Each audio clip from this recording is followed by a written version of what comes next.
Hey guys, what's up? Jimmy again with Rhino Tactical. Today involves how to actually choose a rifle. What are you going to use it for? Indoor, outdoor, short distance, long distance. And in front of me here I have a wide variety of rifles for actual competition, for defense, for practice, for airsoft practice, for simunitions, force on force type exercises. So whatever the case may be, what you need to do is just sit down and write what you're going to be doing, what you're going to be using it for, whether it's for competition, defense, or like police patrol, or whatever you're going to be using it for, and come up with those qualifications of what you should put into the rifle that you want to buy. So I'm going to start off real quick, just show you guys a big array of rifles that you guys can go for, and we'll go from there. So first off, this is pretty much a match rifle. It's got a heavy barrel, and it is a really heavy match rifle. It's got a 20-inch barrel. It's got the full stock in the front there. Again, it's got a fixed magazine, as you can see here. We talked about that in our last session. It's got the full rifle stock. It's got a sling so that you can wrap it and get in good shots. It's a very accurate gun, and this is the type of thing if you want to do long distance competition, like rifle NRA competition, stuff like that. This is what you want to go with. Okay, they have them in different configurations and stuff. If you want to go with a different competition, here's almost the exact same rifle, except it's got a fluted barrel and a compensator on there. It's got a Hogue forend, and it's got a flat top if you want to put some sort of an optic on there. This right here is a collapsible stock, as you know, and a little bit stiff. Oh my goodness, there we go. Anyway, that's that one. If you want to do the same thing long distance, but you want to do some close-up stuff as well, it's great to have a flat top because you can go from iron sights to optics if you want.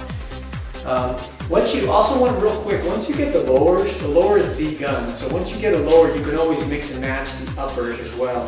Here we can see that this is an upper. It's a basic shorty, like an M4 style. It's and it's got the heavy barrel compensator on there.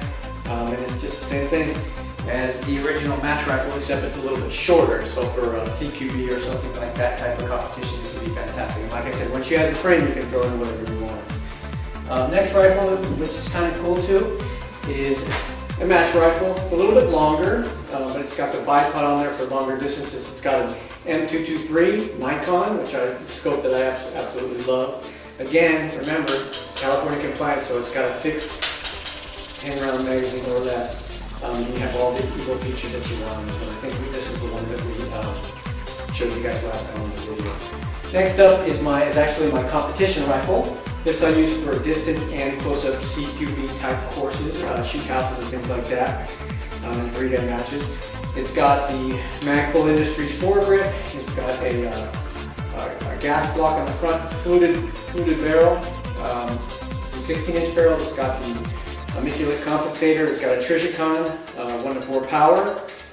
It's got a backside of a Veltor collapsible stock, and again, it is a fixed magazine. Again, remember, these are all California compliant rifles. Along the lines, we talked about practicing and things like that with these rifles. If you want to go ahead and practice, then I recommend that you either get a simunition gun or a airsoft gun, which we like to shoot in law enforcement circles. We call them drag rounds. They're just a little bit heavier than an airsoft round, but they work great in airsoft. This is actually, if you guys have seen this, this is the actual duplicate of an airsoft gun. Duplicated as far as, I have different scopes on it and a different little compensator, little can on the front of it. But as you can see, the foregrip and pretty much the configuration is almost the same. So it's almost pretty much identical. Try to keep your guns for practice and for real skill competition nearly almost as identical as you can get. Here we have another. This is a simunition gun as well.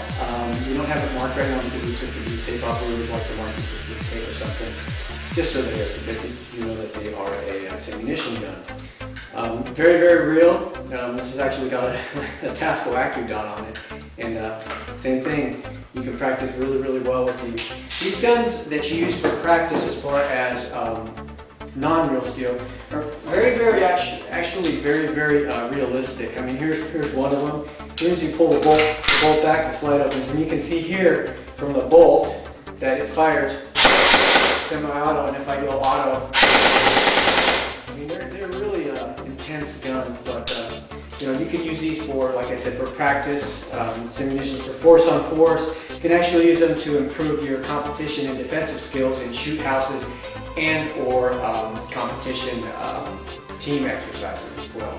So that's pretty much it in deciding which rifle that you guys want to use. You want to make sure that it's according to what your preferences are. Again, whether it's long range, short range, whether you're indoor doing shoot house competition, to go for a longer range competition, then you want to go for barrels of about 20 inches or over.